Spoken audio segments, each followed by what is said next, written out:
Hello everyone, welcome back to Rama వంటకాలు. ఈరోజు మీకు చూపించబోయే రెసిపీ బటర్ బీన్స్ కర్రీ.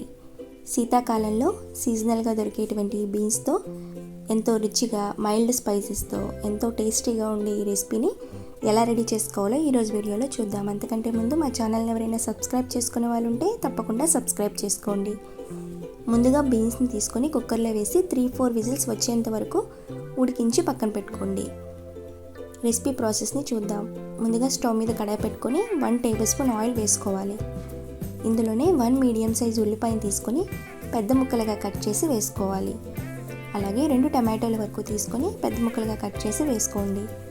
ఇందులోనే తగినంత ఉప్పు, 1/2 టీ స్పూన్ పసుపును కూడా వేసుకొని ఫ్రై చేసుకోవాలి. 1 మినిట్ పాటు టమాటో ముక్కలు మగ్గేంత వరకు ఫ్రై చేసుకోండి. ఎక్కువ ఫ్రై చేయాల్సిన అవసరం లేదండి. టమాటో ముక్కలు కొంచెం మగ్గితే సరిపోతుంది. ఇలా ఫ్రై చేసుకున్న ఉల్లిపాయ టమాటో ముక్కల్ని స్టవ్ ఆఫ్ చేసి పక్కన పెట్టి పూర్తిగా చల్లారనివ్వాలి. అలా చల్లారిన మిశ్రమాన్ని మనం మిక్సీ జార్లో వేసి పేస్ట్ చేసుకోవాలి.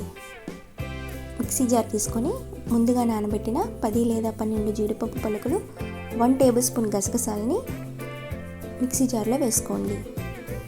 అలాగే చిన్న అల్లం ముక్కలను కూడా కట్ చేసి వేసుకోవాలి. ఇందులోనే 4 లేదా 5 వెల్లుల్లి రెమ్మలను కూడా యాడ్ చేసుకోవాలి.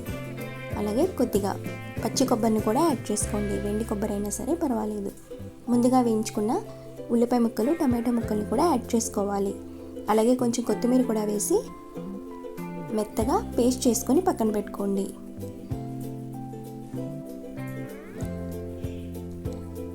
చూడండి, ఇలా మెత్తని పేస్ట్లా చేసుకొని పక్కన పెట్టుకోవాలి. ఇప్పుడు ఈ బ్యాటర్తో మనం రెసిపీని చేద్దాం. ముందుగా స్టవ్ మీద కడాయి పెట్టుకొని 4 టేబుల్ స్పూన్ ఆయిల్ని వేసుకోండి. ఇందులోనే 1 మీడియం సైజ్ ఒక ఉల్లిపాయని, అలాగే 2 పచ్చిమిరపకాయలని చీల్చి వేసుకోవాలి. ఇందులోనే కొద్దిగా కరివేపాకు కూడా వేసుకొని ముందుగా గ్రైండ్ చేసుకున్న ఆనియన్ పేస్ట్ని కూడా యాడ్ చేసుకోవాలి.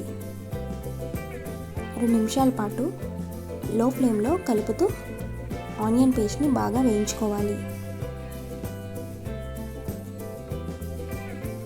లో ఫ్లేమ్లో పెట్టి ఉల్లిపాయ పేస్ట్ని బాగా వేయించుకోవాలండి. బాగా వేయించుకుంటేనే ఈ రెసిపీ అనేది చాలా టేస్టీగా వస్తుంది. చూడండి, ఈ విధంగా ఆయిల్ పైకి వచ్చేంత వరకు ఆనియన్ జీడిపప్పు పేస్ట్ని వేయించుకోవాలి. ఇలా వేయించుకున్న పేస్ట్లో ముందుగా మనం బాయిల్ చేసుకున్న బీన్స్ని కూడా యాడ్ చేసుకోవాలి. ఒకసారి కలుపుకొని 1.5 టేబుల్ స్పూన్ రెడ్ చిల్లీ పౌడర్ని కూడా యాడ్ చేసుకోండి.